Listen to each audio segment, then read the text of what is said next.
Hello guys, स्वागत है आपका टेक इंसान में। और आज का टॉपिक है हमारा कि कोड की ज़रूरत या लोगों को कोड जाने की ज़रूरत क्यों पड़ी। इसी टॉपिक पे हम बात करते हैं। तो इसमें हम पहला पॉइंट लेते हैं घर। पहले का क्या होता था, चाहे वो जब भी हम बात करते हैं तो हम 100% लोगों की या 100% समाज की बात नहीं करते, क्योंकि उसमें कुछ अच्छे सही लोग भी होते हैं। लेकिन हम ये है कि 80% लोगों की या अप्रॉक्सीमेट लोगों की बातें करते हैं।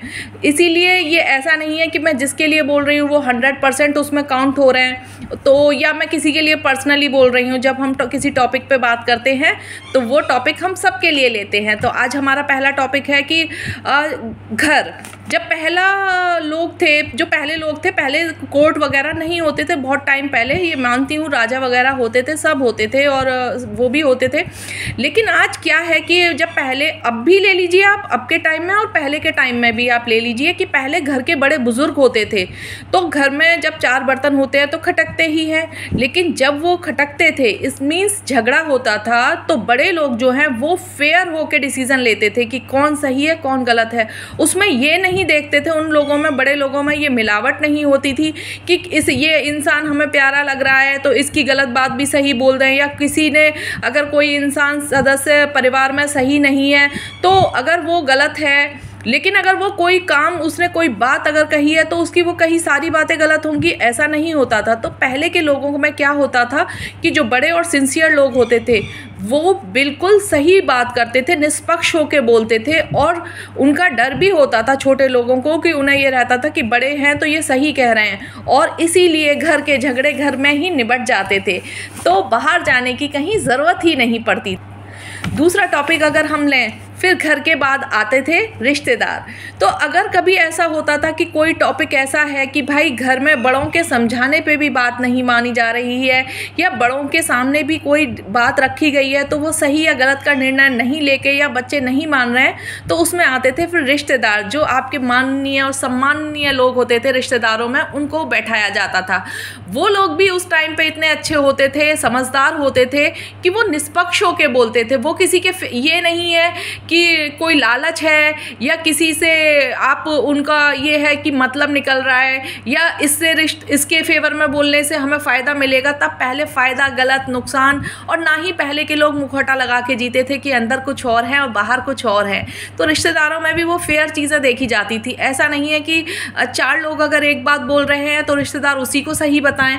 अच्छा, क्या होता था कि कुछ लोगों के बातों को भी वो जानते थे कि ये सही बोल सकते हैं या नहीं, तो वो रिश्तेदार भी अगर जब बिठाए जाते थे तो ये होता था कि वो फेयर डिसीजन ले रहे हैं, तो पहले तो मुखिया निपटा लेता था। उसके बाद क्या होता था कि अगर मुखिया भी नहीं निपटा पा रहा इन केस, तो वो रिश्तेदार जो हैं वो सारी बातों को सुन के उस पर निर्णय लेते थे, जिससे झगड़ा वहीं के वहीं ख़त्म हो जाता था।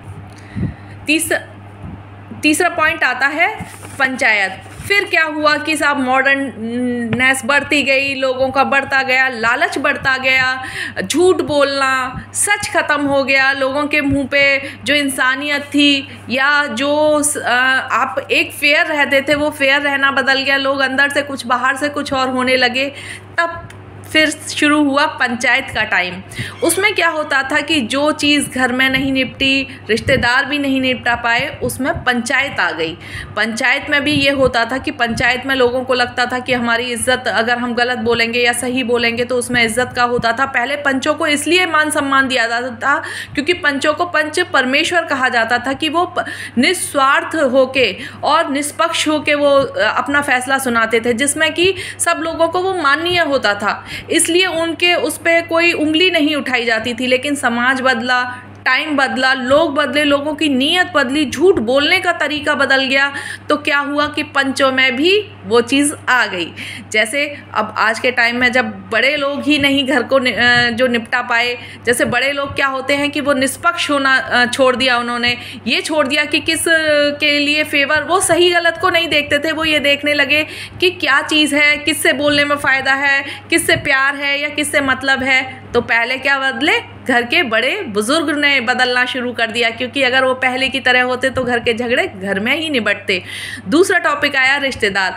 जब किसी के घर में प्रॉब्लम क्रिएट होती है तब वो रिश्तेदार नहीं कूदेंगे, वो पहले मजा लेंगे, क्योंकि अब जो आपने एक कहावत सुनी होगी, जिनके घर शीशे के होते हैं वो दूसरों के घर पे पत्थर नहीं फेंकते। लेकिन आज का टाइम क्या है, जिनके घर खुद शीशे के तो छोड़ो, शीशे में भी दरारें पड़ी हुई हैं ना, वो भी दूसरों के लोगों का मजा लेने में नहीं चूकते। उन्हें कोई सही गलत से मतलब नहीं है।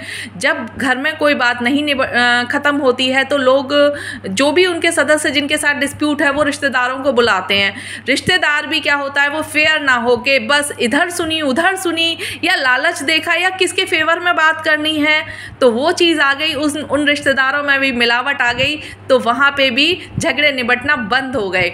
फिर पंचायत राज्य जो चला था, तो पंचायत में भी क्या हुआ, जो पहले पंच परमेश्वर होते थे, अब उन पंचों ने भी थोड़ी सी चेंजिंग आ गई। वो परमेश्वर ना रह के वो भी अपना ये देखने लगे कि क्या सही है क्या गलत है। उन्हें ये नहीं था दबाव में आके देते थे, या अगर देखते थे कि कोई गरीब है या कोई दबा हुआ इंसान है, या उसको प्रेशर डाल के उसके साथ अन्याय करने लगे, तो फिर पंचायत का टाइम भी ख़त्म हो गया। अब लीजिए साहब, अब हो गया, घर के बड़े बुजुर्गों ने झगड़ा निपटाने में निष्पक्ष होना छोड़ दिया। ना उन्होंने सही गलत को देखा, ना अपना ये देखा मान सम्मान क्या चीज़ है, क्या कौन सच्चा है। वो एक इमेज बनाए बैठे रहते हैं। अच्छा, कुछ लोग क्या होते हैं, डुअल पर्सनैलिटी के होते हैं, जो अंदर कुछ बाहर कुछ होते हैं। तो वो क्या करते हैं कि वो एक अच्छी इमेज तो बहुत सारे लोगों के सामने बना के रखते हैं, लेकिन अंदर कुछ और होते हैं जो समझ में नहीं आते। और कुछ लोग होते हैं जो साफ होते हैं। तो साफ दिल के क्या होते हैं कि जब आप उनको दबाते जाएंगे तो वो रिएक्ट नहीं करेंगे, लेकिन एक दिन तो ऐसा होगा कि वो खुल के रिएक्ट करेंगे। और जैसे ही उन्होंने खुल के रिएक्ट करना शुरू किया, भाई वो हो गए दंगाई कि ये जो है घर तोड़ने वाला है, ये झूठा है, ये है, ये चीज़ फिर उस पर लगने लगती है। तो वो घर में फिर बात अपनी निर्णय उसने ख़त्म कर दिया कि भाई घर वाले सही नहीं है। फिर रिश्तेदारों की बात आई तो रिश्तेदार भी वो हो गए, भाई उन्हें भी ये दिखने लगा मिलावट आ गई, कहाँ फ़ायदा कहाँ क्या, रिश्तेदार भी वो हो गए, निपट लिए सबको। फिर पंचायत राज आया, पंचायत में भी कि दबाव था, ये था, चार लोगों ने जो बात सुनी समझी, जिस पे विश्वास करना उन्हें सही लगा उस पर विश्वास किया, पंचायत भी ख़त्म। तो फिर टाइम आया कोर्ट का। अब जब कोर्ट का टाइम आया तो भाई शुरू हो गई प्रक्रिया, सबूतों की, गवाहों की, ये सब प्रक्रिया शुरू हो गई। जब इंसान को घर में न्याय नहीं मिला, रिश्तेदारों में नहीं मिला, पंचायत तो खैर अब ख़त्म हो गई, तो वो इंसान फिर थक हार के कोर्ट ही जाएगा। ऐसा नहीं है, मैंने पहले भी कहा है कि 100% लोग सही नहीं होते जो कोर्ट जाते हैं, लेकिन ये भी फैक्ट है कि जितने सच्चे और सही लोग होते हैं वो आज भी समाज के डर से या किसी डर से जाने से डरते हैं, या उन पे इतना फिर प्रेशर डाल दिया जाता है कि वो कोर्ट ना जाए, और कोर्ट चले भी जाते हैं तो उन पे फिर उनको सपोर्ट नहीं मिलता, या उन पे ये कर दिया जाता है कि आप घर की इज्जत को उछाल रहे हैं, आप 10 लोगों की इज्जत को उछाल रहे हैं। मतलब मेंटली प्रेशर उसी इंसान पे डाल दिया जाता है भाई जिसके साथ होता है अत्याचार। अब ऐसा नहीं है कि सारे लोग जो कोर्ट जा रहे हैं उन पे अत्याचार ही हुआ है, लेकिन भाई उनमें से कुछ लोग तो ऐसे होते होंगे जिनके पास वास्तव में अत्याचार हुआ है, तो कैसे जाएं? तो जाएंगे तो सही ना। अब वो शायद वो रिश्तेदारों की दुहाइयों को छोड़ते हैं, घर की दुहाइयों को छोड़ते हैं, तो वो हो जाते हैं क्या भाई, बहुत ही ज़्यादा बेकार लोग। क्यों? क्योंकि उन्होंने रिश्तेदार और दोगले लोगों की जो गलत और झूठ बोल रहे थे उनकी नहीं सुनी, और वो अपना न्याय पाने के लिए चले गए कोर्ट में। अब कोर्ट में भी आप क्या करते हैं कि आपको सबूतों की ज़रूरत, गवाहों की ज़रूरत। कभी कभी ऐसा होता है कि किसी के साथ अगर अन्याय हुआ है या कुछ भी दिक्कत क्रिएट हुई है तो वो घर में हुई है। अब घर के लोगों के टाइम, जिस टाइम आपके साथ घटना हुई है, या घर के साथ भी नहीं, अगर बाहर भी आपके साथ कभी घटना हुई है, तो ऐसा होता है कि वो उस टाइम आप अकेले होते हैं, या अगर 4 लोगों के सामने भी वो घटना होती है तो वो आपका सबूत और गवाह बनने को तैयार नहीं होते। तो कभी कभी क्या होता है कि सबूत और गवाहों के अभाव में हमें न्याय मिलता ही नहीं है, या न्याय मिलने में देरी हो जाती है। लेकिन कम से कम ये तो होता है कोर्ट में कि अगर आपके पास सबूत हैं, आपके पास गवाह हैं, या कभी कभी भगवान भी होता है, ऐसा नहीं है, और वो आपको सच्चाई उनको दिखती है या सही दिखती है, तो वो आपके फेवर में लोगों को खड़ा करते जाते हैं। तो एटलीस्ट जज सुन के सबूत और गवाहों पे तो निर्णय देते हैं, वो आपकी एक इमेज को तो सेट किए नहीं होते कि ये इंसान ऐसा नहीं है, या वो कैरेक्टर पे तो उंगली नहीं उठाते थे। जैसे साहब अब ज़माना है कि बड़े लोग बोल गए या रिश्तेदारों ने बोल दिया, आपकी छवि खराब कर दी, जज को कोई मतलब नहीं होता, उसको सिर्फ सबूत और गवाहों से मतलब होता है ये। और पहली चीज़ और, रिश्तेदारों में और घर में क्या होता था कि आप एक ही पॉइंट को रखो, बार बार रखो, फिर उनको समझाओ, वो समझ के चले गए, फिर वो माने तो दूसरे आ गए, उनको समझाओ, उनको करो, यही सारी आपकी ट्रेन पटरी पे आती ही नहीं है, बस आपको यही सब कहना पड़ता है।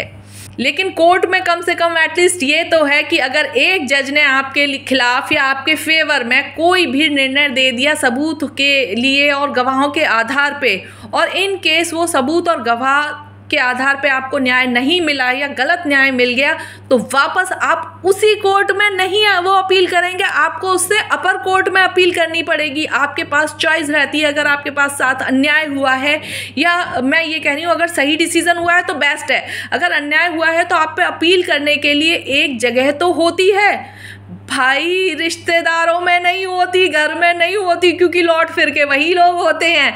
आप अपील कहाँ जा जाके करेंगे? और जब इंसान जिसके साथ में वास्तव में गलत हुआ होता है, वो सही को अपने घर में बता बता के, रिश्तेदारों को बता बता के, लोगों को बता बता के इतना फ्रस्ट्रेट हो जाता है कि जब वो कोर्ट जाता है तो लोग कहते हैं आपको नहीं जाना चाहिए, आपको नहीं करना चाहिए, तो वो इतना सुन सुन के बेशरम हो चुका होता है कि उसे लगता है कि ये लोग वो थे कि जिनके सामने मैंने अपनी समस्या रखी थी, लेकिन उन्होंने मेरी समस्या को नहीं सुना, इसलिए आज मैं कोर्ट जा रहा हूं, तो आप बोलने वाले कौन होते हैं? तो जी हाँ, शुरू हुआ है कोर्ट का सिलसिला इसलिए क्योंकि आज परिवार बदल गए, परिवार के बड़े लोग बदल गए, समाज बदल गया, रिश्तेदार बदल गए, तो भैया नई टेक्निक के हिसाब से क्या आएंगे? नई चीज़ें ही आएंगी। कैसा लगा आपको ये टॉपिक? और मिलते हैं, सॉरी टॉपिक मेरे थोड़ा, जब इस तरह की बात होती है, इस तरह का एक मुद्दा उठाया जाता है तो हमेशा बड़ा हो जाता है, तो मैं कोशिश करती हूँ छोटी बने, लेकिन क्या करूँ भाई, मजबूरी है, बड़ी हो जाती है। चलिए मिलते हैं अगले नेक्स्ट टॉपिक पे, तब तक के लिए बाय बाय।